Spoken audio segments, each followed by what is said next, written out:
আগামী ফেব্রুয়ারি মাসে জাতীয় সংসদ নির্বাচন অনুষ্ঠিত হবে বলে জানিয়েছেন প্রধান উপদেষ্টা ডক্টর মোহাম্মদ ইউনূস। জাতির উদ্দেশ্যে দেয়া এক ভাষণে তিনি একথা বলেন। এদিকে নির্বাচন নিয়ে মুখিয়ে আছে রাজনৈতিক দলগুলো। এ ঘোষণায় নির্বাচনী পালে হাওয়া লেগেছে, স্বস্তি ফিরতে শুরু করেছে রাজনৈতিক দলগুলোর মাঝে।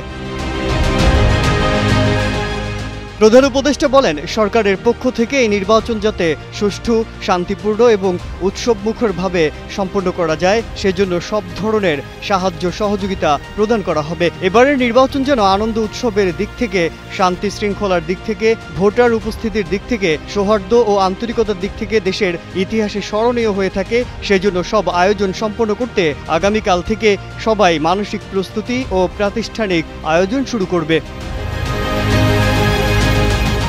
এর আগে অধ্যাপক মোহাম্মদ ইউনূস আজ বিকেল ৫টায় জুলাই ঘোষণাপত্র পাঠ করেন। জাতীয় সংসদের দক্ষিণ প্লাজায় এক গণসমাবেশে গণঅভ্যুত্থানের সব পক্ষের উপস্থিতিতে জুলাই ঘোষণাপত্র জাতির সামনে উপস্থাপন করেছেন।